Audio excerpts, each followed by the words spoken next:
Welcome to the Pixel Retentive Podcast, where we, a business owner and an artist, discuss the business of art and the art of business.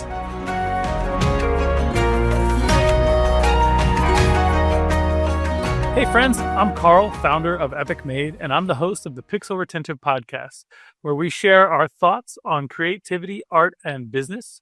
Past guests include Tom Bolger of RBB Communications, Derek Smith, and Ben Levy. I'm forever grateful for the supporters of our podcast, and as always, I'm looking for more sponsors. That said, Pixel Retentive is brought to you by the creative gurus at Epic Made. Epic Made is a team of strategists and artists who excel in visual storytelling. Our studio crafts unforgettable animation and illustration that not only captivates your audience, but also drives tangible business results. We specialize in engaging imaginative, pop culture savvy audiences with beloved clients like Nickelodeon, WWE, and Sci-Fi. Visit getepicmade.com and let's collaborate on your next creative campaign. All right. So with us today, we have Dan Nelken. Welcome to the show, Dan. Thanks for having me, Carl. Excited to have you, man. I can't wait to dive in a little bit here. But before we get into the show too much, Dan is an award-winning advertising creative turned speaker and trainer. He's the author of a self-help guide for copywriters, a book many are calling a modern classic.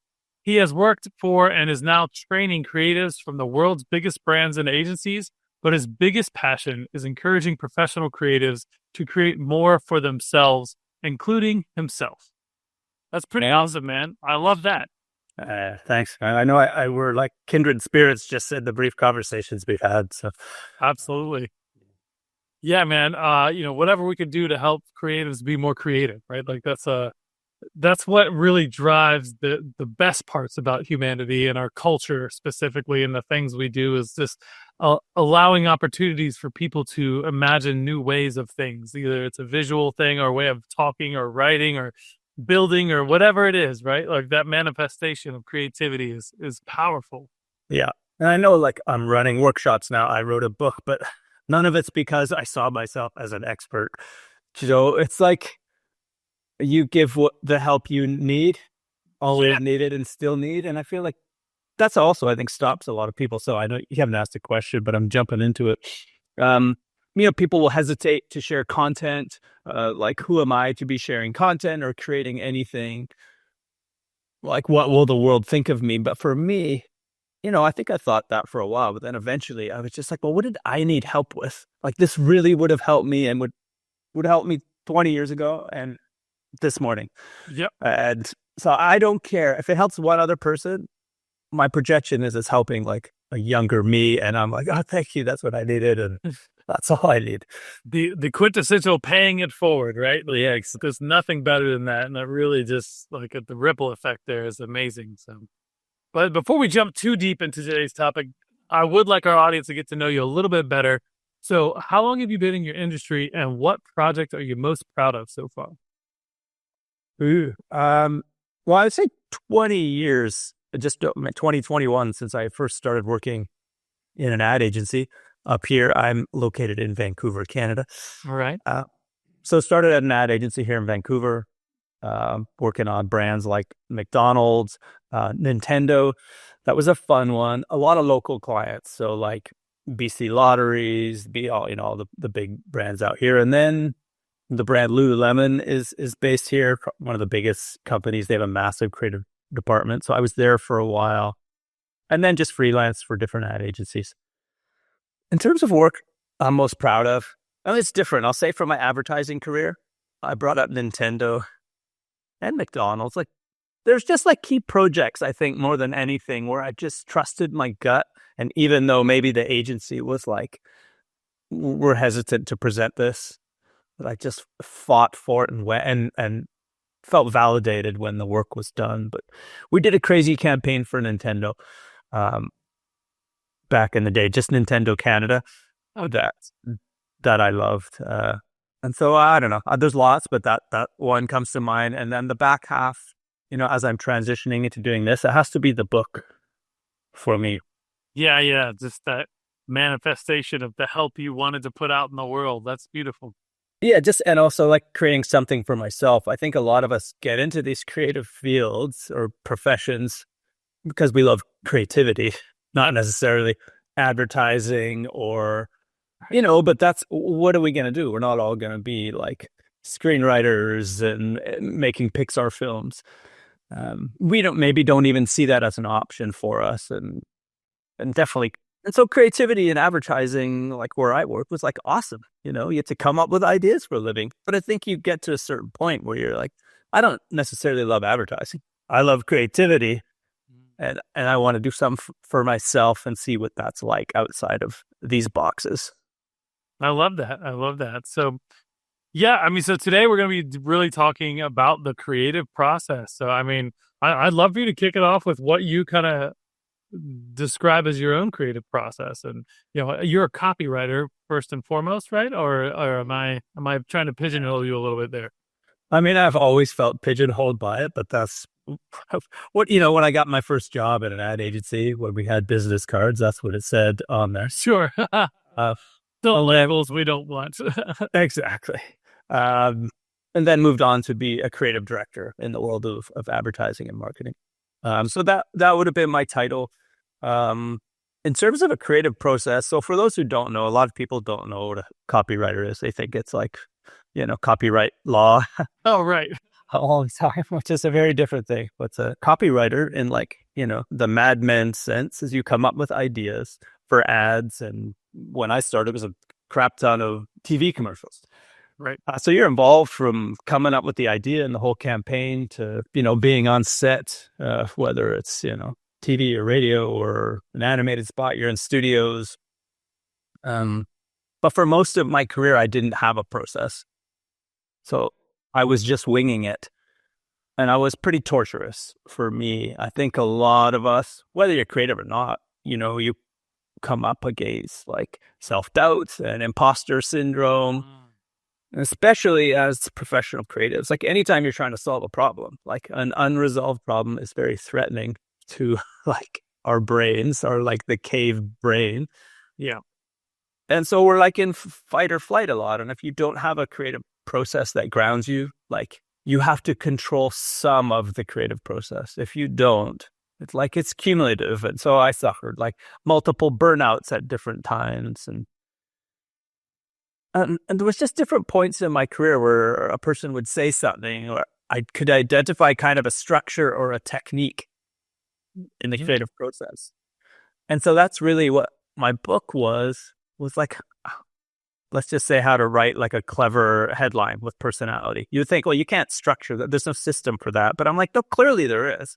Like, we have a way of thinking. And we have a brain. There's a lot of science that we know a lot about the brain. But most creative companies don't look into that. They don't acknowledge it. They don't talk about the whole self-doubt component, like how much efficiency is lost just for creatives doubting themselves and not having a process. So it's like pretty simple. I just started to go like, where would I start? And the first thing I realized about like creative writing was a great headline isn't a great sentence. It's a great idea expressed in words. So when I was trying to write headlines, I would start with a blank page and nothing would come out. And then you get the bad feeling. The inner critic would kick in with its abuse. Yep. And you're just spiraling. And you're like, I need to go hide somewhere and do this. I can't let anyone else see that I'm actually a fraud and not really good at this. So I was like, okay, I need to start with ideas. I'm like, well, where do ideas come from? Like, I get frustrated because I'm not there yet.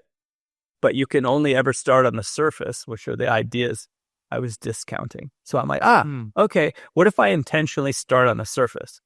And so this was part of my book. I called those areas buckets. What are the different areas I can dig into? And so they'd be first level thoughts. And I'd be like, okay, well, now I've got something on my page. And then let's say I have 20 first level thoughts. Let's say it's like fast Wi-Fi. We're doing an ad for fast Wi-Fi. But one really stupid one could be, well, it's not slow. Another one could be, you won't have to stare at the like spinning ball or get frozen face. Okay, there's another one. And then from each, that could lead to a visual campaign. But then you come up with ideas under each one of these buckets. And if you have 20 buckets and 10 ideas under each one, you have 200 starting points. No blank page. And then you can turn those into headlines. And then like a total nerd, I went and like found about 15, I probably have a library of about 1,500 writing examples, and I observed patterns and I gave them names. And so I found the most popular headline writing techniques from the world's best brands. So there's like a list and twist. It's used all the time. That's when you have usually at least 3 items in a list, and the last one is twisted or unexpected, and you don't see it coming. And now I see it all the time. I see it used everywhere, and these headlines are praised and they win awards because there's so many award shows in advertising. Everyone who's worked in advertising is an award winning something. This is for sure. Whatever. So that's a lot of it, but I kind of just broke it down, and it helps me so much. I can still wing it, but I have all these things to lean on. I'm way faster. I'm way more confident. And when you have confidence, you are faster. Your belief in yourself goes up. Your rates tend to go up. Like everything changes. If you don't know how you do what you do, how can you have confidence? That is me. Yeah.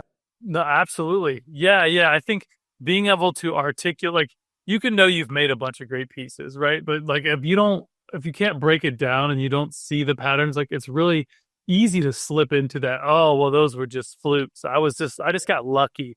I can't do that again. And they're like, it's a matter of repetition before you can really lose that imposter syndrome. But like so many of us, I mean, myself included, probably had it way longer than we needed. And all it did was slow us down and serve, not to serve us, right? To make us less good at what we're doing and less efficient and charge less money. And this spirals. And then all of a sudden we have a bunch of starving artists who are potentially great at what they do. Which, I could totally relate to that. That's a very interesting thing there. Well, that's the other thing with like the starving artists, the tortured artists. Like these are kind of stereotypes that we buy into.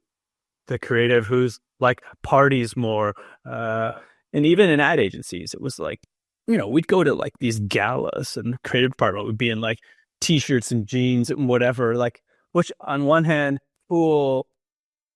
But like, let's take ourselves seriously too. Like, that's the whole other thing. Like the business side of things, structure, like not learning those things really limits us as creatives. Like, and like the key to when you start creating more for yourself, which is what I'm doing now and helping other creatives do, I'm realizing that, it's like the right brain is like overvalued and creativity is overvalued in like a creative department. Right. But like to actually make things and do your own things or build a business, you got to learn the up stuff.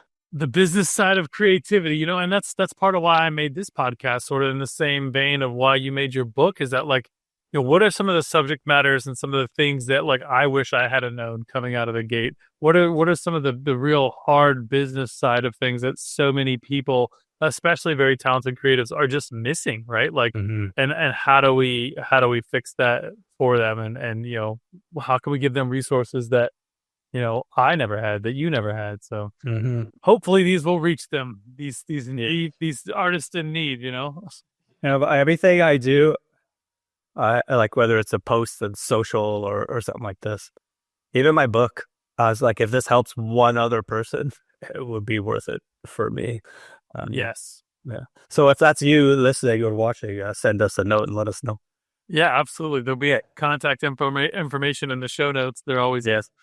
So breaking down that process, and my creative director Ross has been working with me at Epic Made for like 12 years now.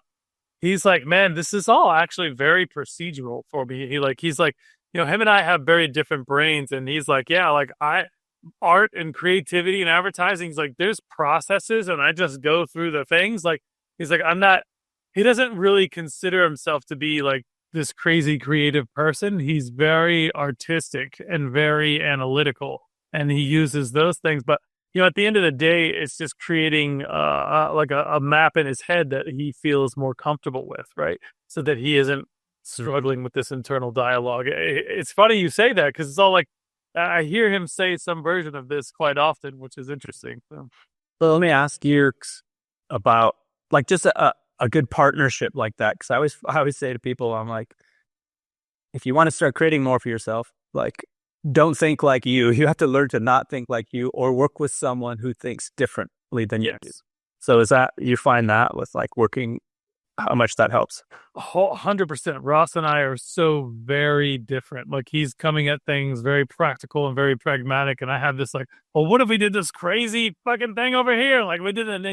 And like he'll pause and he'll think about it. And he's like, well, that could work because of X, Y, Z, or that won't work because of A, B, C. And then we start doing the banter and all of a sudden we come up with something that's really good that neither one of us would have done by ourselves.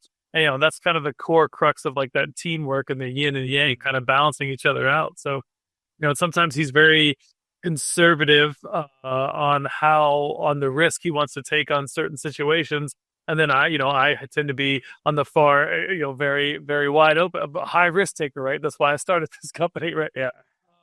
I went into creative. I started an agency in college, having never worked for anybody. I never had a creative job. Like, That's crazy. madness. I had no fucking clue what I was doing, but I've figured out how to do everything wrong and survive, and fail in the right direction for 2 decades. So it's worked out for me. But you learn those lessons really, really, really well when you're paying all the cost out of your pocket and you're like feeling the pain and the pinch yourself. I don't know, but that's just on the business side of things. But yeah, Well, it's just cool. It's like sometimes the older you get, the harder it is to just do that. But that would have been, before you had kids. yep. And you're like, well, I'm just doing this. It's like a MBA on speed, or just like, it's amazing. It really was. Yeah, I say that to young artists and young creatives, and I talk to college kids all the time. I'm in the Graphic Artists Guild, and I help out there. And yeah, I tell people all the time, just like, hey, the less risk you have right now, you're never gonna have less responsibilities than you do now, right? The older you get, the more you take on, the more you like other people are depending on you. Like, go out there, try things, fail hard, fail quick, fail often, right? That's the beginning. You're in your 20s. Just what is exciting to you? Go chase that for a little bit and figure out where it takes you. You know what I mean? Like, do that. What's keeping you up at night that gets you just like, oh man, this could be really cool. Go do it. What are you gonna do? Get a ding on your credit report? Like, who gives a shit, right? Like, like you're not talking about losing your mortgage or like destroying your marriage or like neglecting your children. Like, you're literally, it's just you, right? Go for it, right? Like, absolutely. So I took huge risk back then. So What would you say today, like to someone? It was like, would it be because I didn't have whatever you had, that entrepreneurial, like maybe courage or ignorance, whatever it was when you're young, right? But so I was a bit older and found this path and went to school. It was like a 1-year program and started at like a big ad agency. And so I learned, in the comforts and safety in some ways, like great, because I can transition that into, well, now I have these on like my resume and can attract other businesses. But what would you say to someone today, like working for like a big company or starting your own, like that experience? Would your advice be? Yeah. I say you'd start with just some introspection, right? Like, if you keep doing what you're doing, where do you see yourself in 10 years, right? Is that happy? Are you happy about that? Like, does that path go somewhere that you're excited about? Well, then maybe like you should probably stay right here. But like, if you see yourself miserable or missing something or something's lacking, like, are you going to regret taking some risk right now? And what are and if so, then maybe you should consider that. And then just start breaking it down. The process, like you said, there's a process for all of it. Like, hey, what can you afford to risk? What level of risk tolerance do you have, right? Like, can you just quit your job and go, I'll figure it out? Like, some people have the tolerance to do that. Some people feel like they have the connection, and it is a combination of bravery and stupidity, right? Like ignorance is bliss sometimes. But I don't want to know what dangerous creatures are in that forest that are going to eat me, but I think on the other side of it, it's going to be pretty awesome. So I'm just going for it. But like, I find that if you put yourself in a situation where you've mitigated the risk as best as possible, you've got the buy-in of the other stakeholders in your life, that's the huge thing. Like, I would have failed so many times without my wife, who constantly picked me up when when the doubt hit a level that like I couldn't see through, right? Like Mm-hmm. when there's just so many bills and so much stuff going on, like I don't know where the next work's going to come. And she's like, you'll always figure it out. I believe in you. Mm-hmm. Sometimes that's all you need. And that could be a friend, that could be your partner, that could be your mom, your dad, your cousin, whoever it is, right? Like build that network, try to make a good evaluation, and then lean on the people that believe in the dream that you just said you want to achieve, right? Mm-hmm. And some people might sit down and do all that and say they just don't got it to do that. And there's no one path. People want to look for like, oh, well, Fred did it this way and Jamie did it this way. And you got to do it your way because your life has an infinite number of unique variables that configures itself differently than anybody else's. But at the end of the day, you commit to a thing, you evaluate what's going on, and you go, I'm going to do this, right? When I was young, I didn't do any of that. I just went for it. But what I did see early was that I knew that there was no way I was going to be happy working a 9 to 5 for somebody for any amount of money. It didn't matter. Like I had a tech job and I was doing data support and tech support on like a big government contract. And I was going to school 9 to 3 and I worked 3:30 to midnight. And I fucking hated my life. I hated it. And I was making crazy good money. I was 20 years old. I had a secret security clearance. I was driving a Land Rover, but I didn't want to get out of bed in the morning. Like the things did not matter. Leaving my girlfriend at the time to go to this job I hated was like, I don't care how much money they're paying me. So I knew that. So that was always the background motivation. Like I will be miserable. And I got up to like 240 pounds and I was eating food, had stretch marks on my arms and my legs. And I used to like take a lot of pride in my appearance. And I used to do like modeling and acting before I got this job. Right. Like, and then like, I was just like going and becoming this like little cave troll, death troglodyte creature. And I was like, this is not the fucking life I want, So I just fled from it. Like I got married and I told my wife the first day of our honeymoon, I was on a 2-week vacation from work. I was like, I don't think I can go back to that job. So she's like, well, I love you. Like, do we have some work saved? Like she knew I'd been trying to do this like on the side. And she's like, well, if we got, 2 or 3 months of work lined up, then like, you know what, just quit and we'll figure it out together. Like amazing. So I lied to her and told her I did.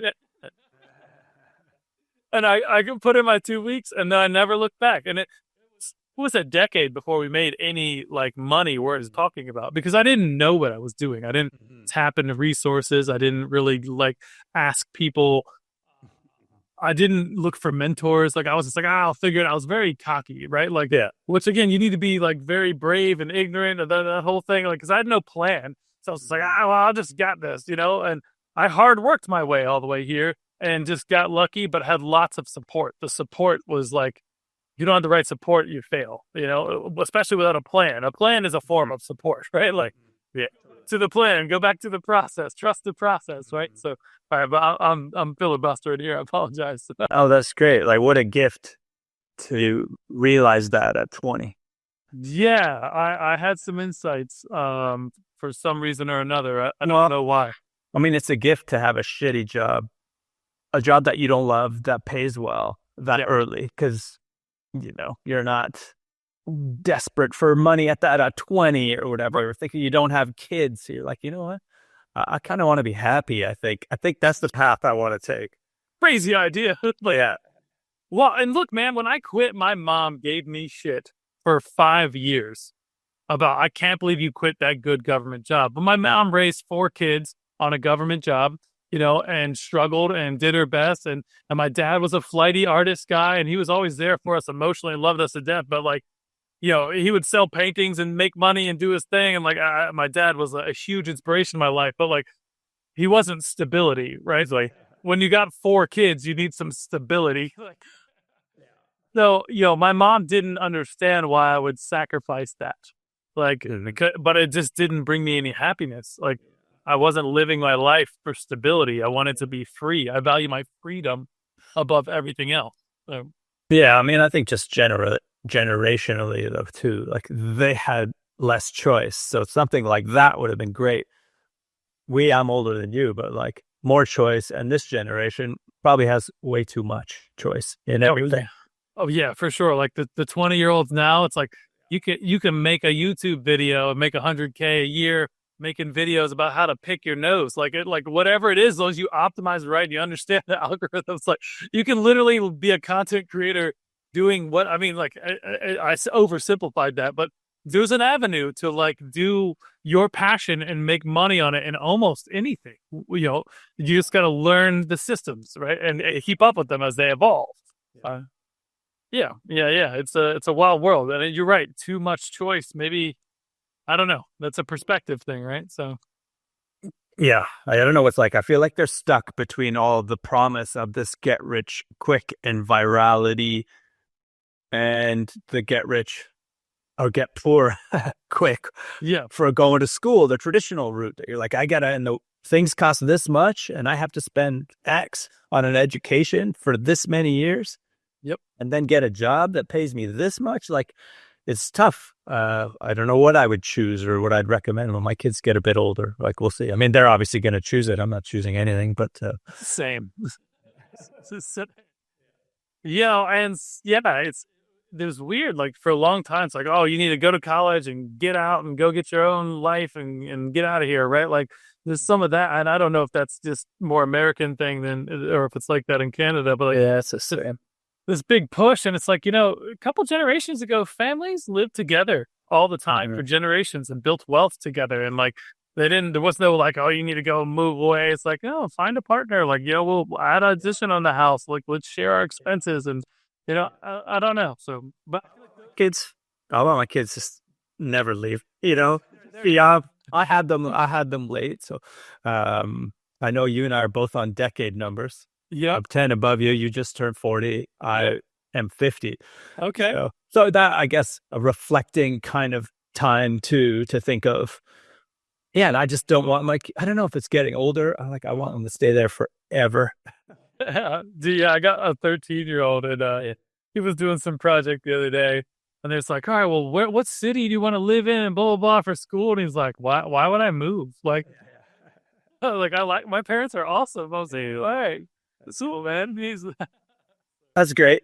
He's at the beginning of teen years, though. We'll see how that changes. Yeah, exactly. But I think these conversations are important, and they also lead into like, you know, it's hard to be creative when you're desperate, right? It's hard to make the right decisions for your future when you don't feel like you have any opportunity right now. You don't have any. The only decision is I have to do this thing, even if it sucks, right? Like, and even when you're in the creative space, like building this business, you know, we spent years where we did a lot of projects that I would turn down if we had money in the bank.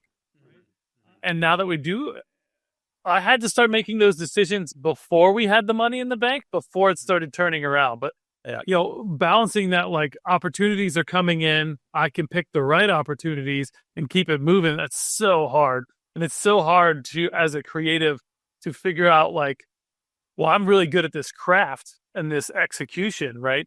But how do I generate leads? Like, how do I get in front of people? That's a whole different mindset. Yeah.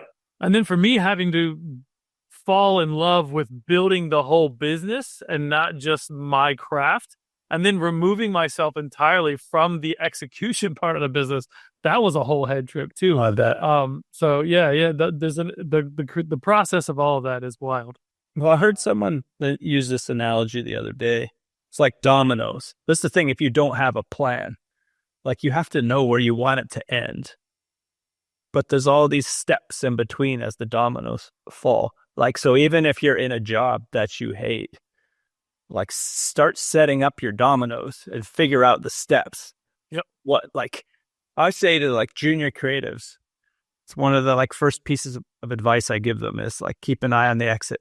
Like start planning your exit plan. I know you just wanted to get in. You just wanted someone to see you and like your creative portfolio. And it's all about, you know, getting their approval and staying on. But as soon as you can, like plan your exit. You may never leave, but I think that mindset of not just what am I going to provide or how are they going to use me, but like, how can I use this experience to grow? Because one day, even if you don't know what you're going to build, what that last domino is, I would just make it up. I want to be a creative director. I want to start my own ad agency one day. I want to release my own brand of coffee one day, whatever it is. I want some sort of packaged good. That's what I'd love to do.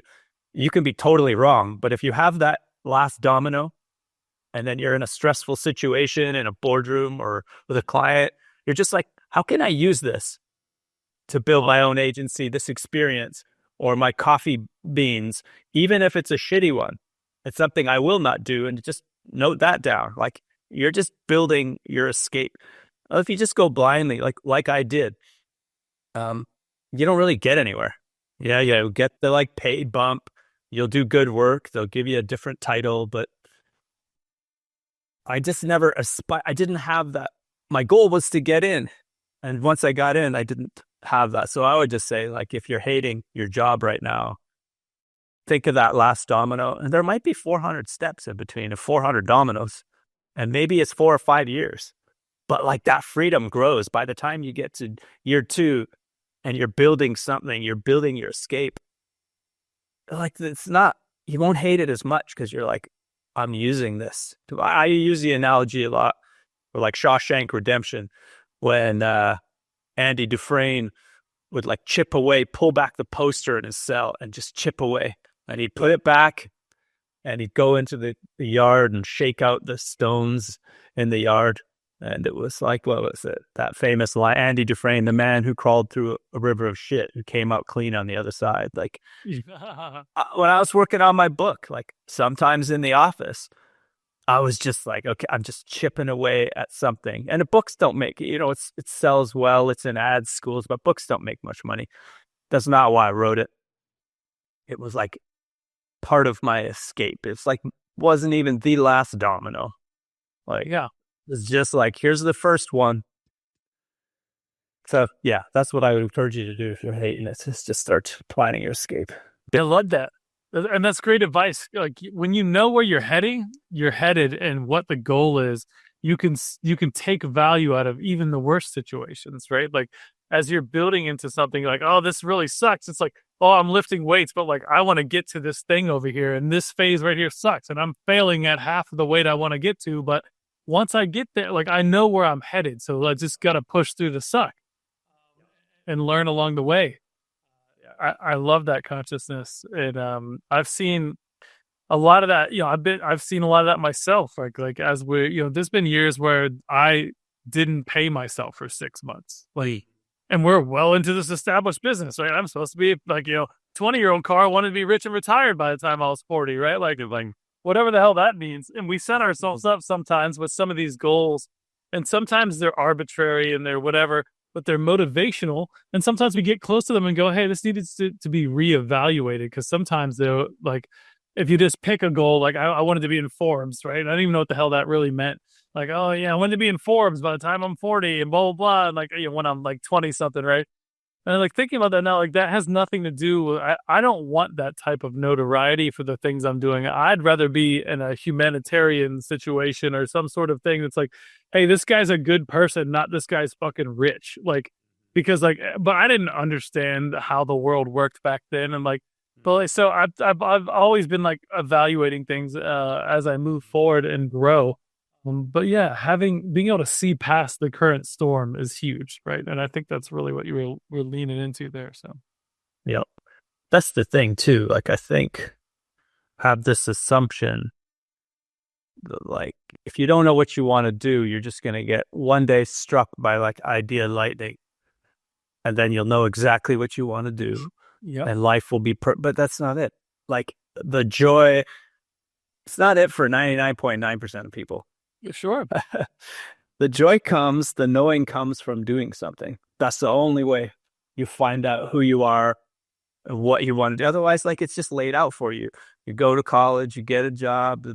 Like, where are you in all of that? And like, you only discover that by building things for yourself, by doing things you've never done before. That's it. That's the comfort zone. In the gym, it's lifting things you've never lifted before, and you get a bit stronger. Creatively, business-wise, okay, like, I could think about on this path how many times now since I've been transitioning my career, I've been terrified. Like, it's because I've never done something before. And when I finished my first online course, once I'd committed, I'd also pre-sold it. So like a decent amount of people had bought it. So I was like, I started to make this thing. Of course, I don't know what I'm doing. I'm like, fuck it. I'm just not going to do it. But I'm like, no, I got money in the bank now. I have to do it. I'm not giving that back. And so I realized what used to stop me was always an I don't know. I don't know how to do this. I don't know what I want. I don't know. Just an endless string of I don't knows. And they get the bad feeling and you make an excuse as to, oh, this is just not the right time for me, or I'm too busy, or I'm too this. Like, and then we buy those excuses because they're all also valid. But if you really want to make something, it's like confronting those I don't knows. Yeah. Get to the other side. Like sometimes, and then I would go like, oh, well, I'll watch this YouTube video on how to do this technical thing. And this guy's like, oh yeah, it's super easy. You just do this, this, this. And I'd try it. And 3 weeks later, I'm like, fuck. But I'd committed to doing it. So I'm like, if I'm like just less intelligent than the average person, that's fine. If it takes me 3 weeks and most other people 30 seconds, that's also fine. But I'm going to do this and I'll figure it out. And that's the mindset shift that's really helped me. And I still have, like I've been flown around to speak a little bit. And the first time that happened, I was like, I think I'm just not going to do this. Like I just get a bail. But I'm like, no, I know what's on the other. I need to also see, is this it for me? And I go and have a heart attack or shit my pants in front of these people, or, does it go okay? And now I'm a bit taller. And of course it went great. I was super well prepared. I was ready for that. I used to be terrified of for a call like this with you. Like I'm not anymore. I'm now scared of whatever, like doing it live, which I'm going to do on April 7th in front of a couple hundred people. Like, love it. I want to pull the fire alarm before when I get into that place and get out of it. I know, but I won't.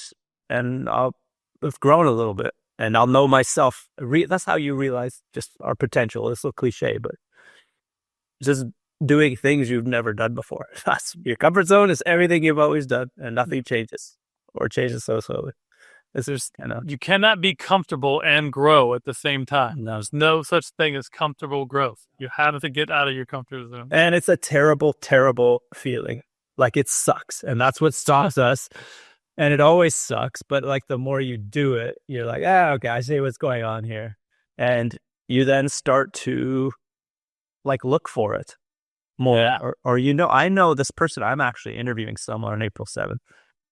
And I said to her, I asked if I could interview her for this thing I'm starting. It's like this course in community. She said, yeah.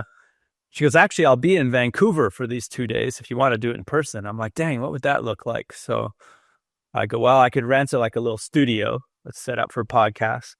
But then I had done a talk on stage a year and a half ago here in Vancouver. So I reached out to the founders of that company and was like, hey, would you be interested in doing this live? I'd be on stage with her. Of course, it's all filmed. They take care of the audio, everything. And I reached out to her and they were interested. And I'm like, well, we got 2 options. You and me in the studio. You and me live in front of, a couple hundred people. Or, at your convenience at home, we'll just do it on Zoom or this podcast software that I use. And I knew she's someone who's done TED Talks and tons of books. I knew what she'd choose. She'd choose live, obviously. And I was like, damn it. But that's going to be awesome. I'm also super excited. You will kill it. You absolutely will. And I first started getting paid to do public speaking, I'd say maybe 2.5, 3 years ago. I'd done like some little stuff, but someone like, paid me some money, got me a hotel room, and I traveled out there and I give a big talk on NFTs and AI and I remember just like, oh yeah, having all that whole emotional journey of like, oh my God, I'm going to back out. I don't want to do this. I should be doing other stuff. Like the whole dance in your head, right?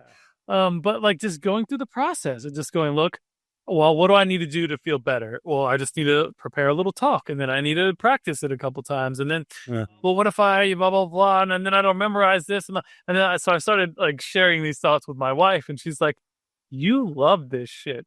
She's like, you know this stuff so well that like you won't shut the fuck up when I don't want you to talk about it. Like you only get an hour. Like I need you to chill out. Like she's like, you could do this without a slideshow, without just get up there and ramble. People will take away. tons of this information. So lose the self-doubt, because if you know the subject matter, you're talking from a place of knowledge and things that you actually care about. Like there's no way it won't be a good job. Like you'll do amazing. Well, it's a funny thing, that I had to learn. I remember the first time I realized it was like going to a party. And I was invited to this party, and I didn't really know that many people. And so at home, I was like, I do this. I worked myself up. Like, I don't want to go. And I would just bail on things kind of all the time.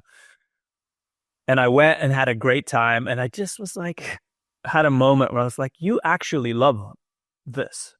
And you're not that introverted, and you're not like, so you don't have to put yourself through this. And then it's been the same with speaking, where I was like, oh my God. I remember the first time I gave a speech, it was like just at a wedding.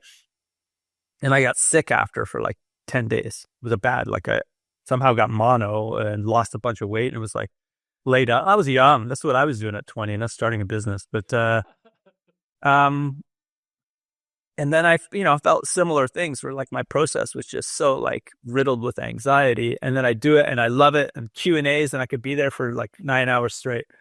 Not quite, but, and then so I'm like, just be honest with yourself. Like, but it's an interesting thing. Like I would form this belief that that's not who I am. And really, I love it if I'm being honest with myself, but I couldn't ever know that from like pushing, and everything like signal my body would say, nah, this is not for you. You shouldn't go to this party, and you shouldn't go do that talk because it's not who you are. But like, I actually love it. So yeah, you got to go through some stuff, but it's so worth it. Yeah, you're just forcing yourself out of your comfort zone, right? Like you'd be surprised at who you could become. I've been live streaming art on YouTube for 3 years, and the first stream, I was in such a tizzy and a panic, just like, oh my God, and I don't have all the things right, and I don't know what I'm gonna do, and like, what if I suck the whole time? And then and there was this like just anxiety that I had like built into this, and I finally just went live, and it was fine. Like 4 people showed up, and it's like people that like I couldn't, they've known me my whole life, like I couldn't fuck this up, right? Like what I mean? But like now I stream, and like it's 10 minutes before I go live. And I was doing 100 things and forgot I was going live tonight. And like, I'll just do this. I throw some shit together, and 150 people show up, and like, I just don't care. Like, I'm just having fun, because I know like you're at my show. Like, I'm doing my thing. Like, I'm about to have some fun. You can join or not. And it's a mindset shift. But I had to push myself really hard out of my comfort zone to do that. And now I love it. Now I get excited, like, oh, I'm streaming tonight. Like, dude, I'm going to make something cool. And then the reward afterwards, like you push yourself and it feels hard and it's all that anxiety. But then like when you pull it off, nothing feels better. Like, and I don't care if it's a great speech or if it's a great piece of art that I did live or whatever that is. Like, it's always just like the feeling afterwards. And then the affirmations when people come up like, man, you really helped me when you said this. You really motivated and moved me when you said this. And I got up on stage and started talking about NFTs at Boston Blockchain a couple of years ago, and like how I made this NFT art memoir of my dad, and like how it was all based out of this deathbed promise I made to him to do something cool with his art. And I started fucking crying, and I can barely talk, and like half the crowds like can't even look at me because they're crying. I think people came up to me afterwards, like, I didn't expect to be, a grown man up here crying with a bunch of other people like at a blockchain convention, like. It was just beautiful, right? Because like you relate to people on a human level, and I love that part of it. So, yeah, cool, it's awesome.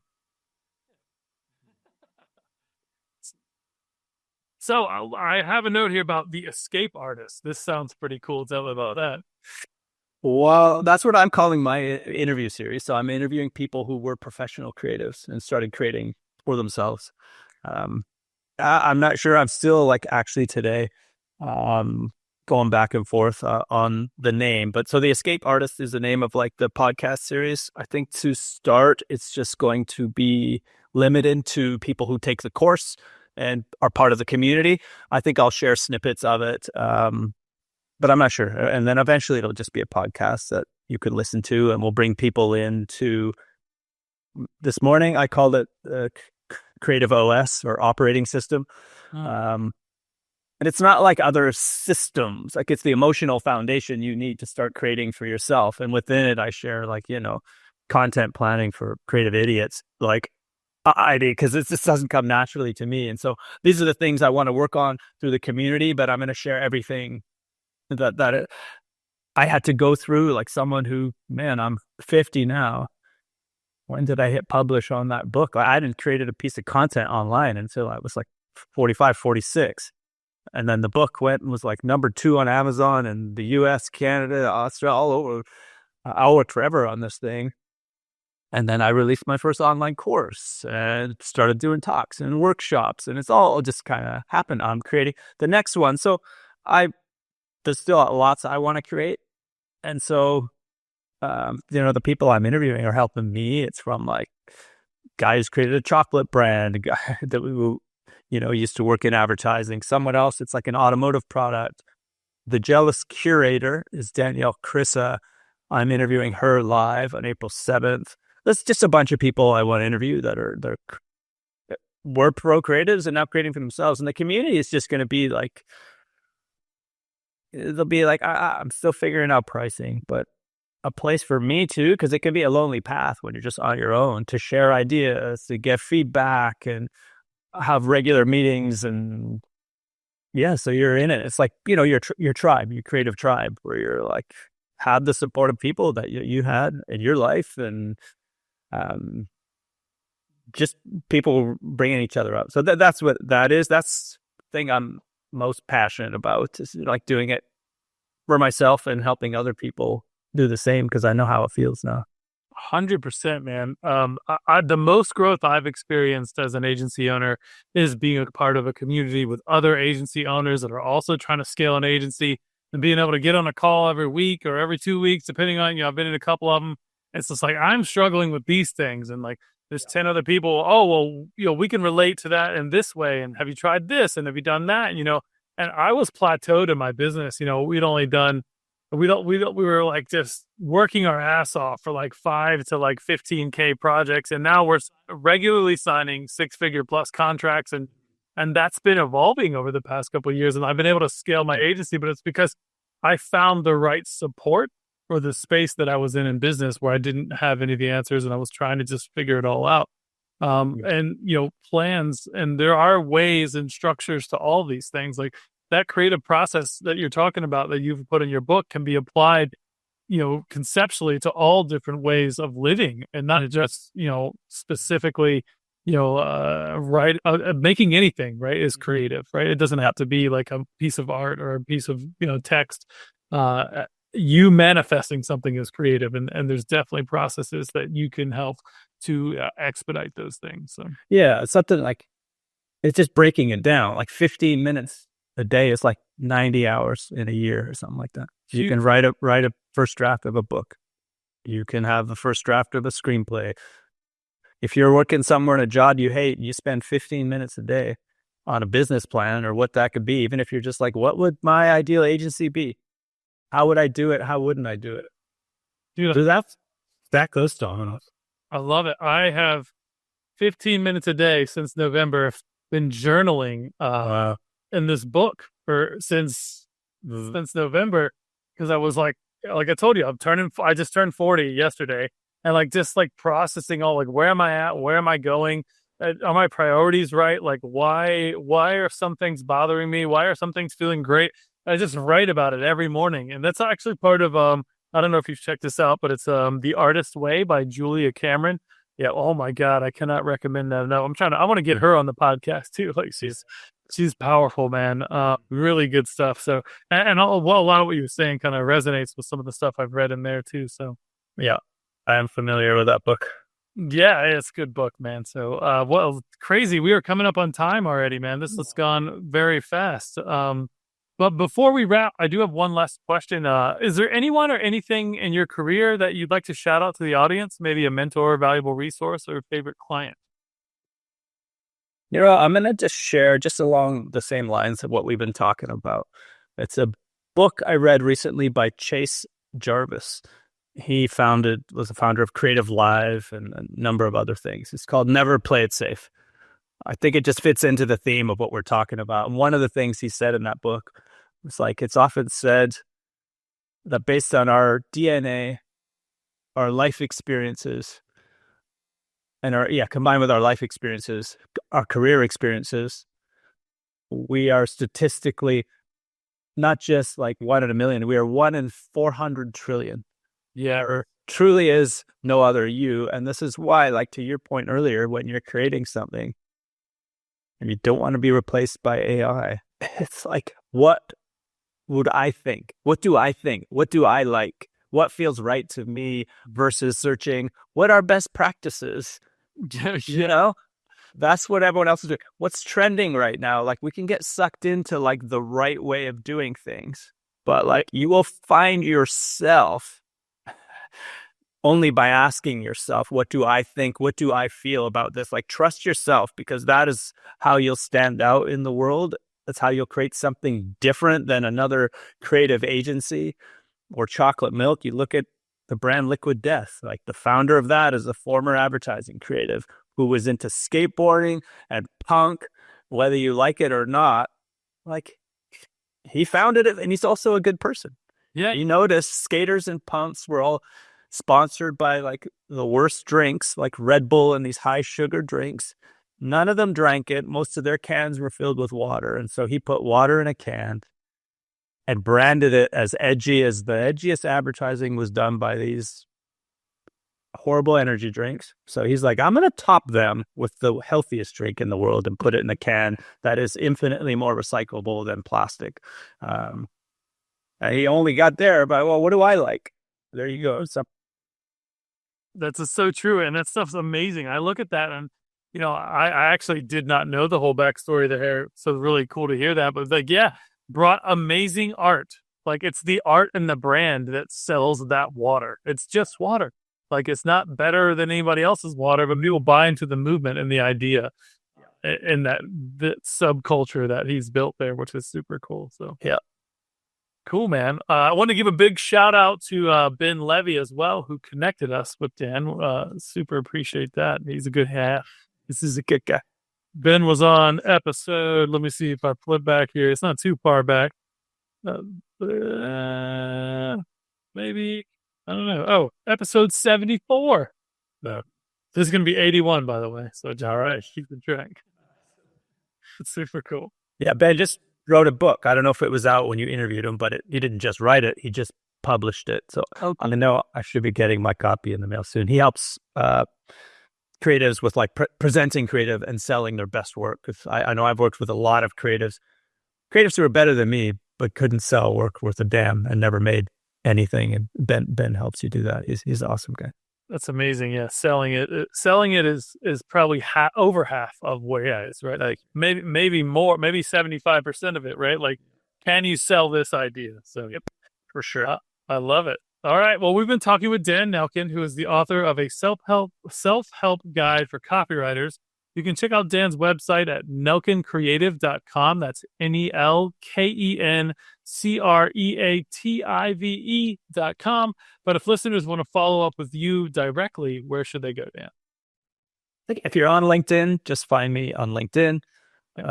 Otherwise, just send me an email, dan@nelkencreative.com. That's it. You'll find me there. Awesome. I love it. All right, Dan. Well, thank you so much for being on the show, and we'll see you next time, friends.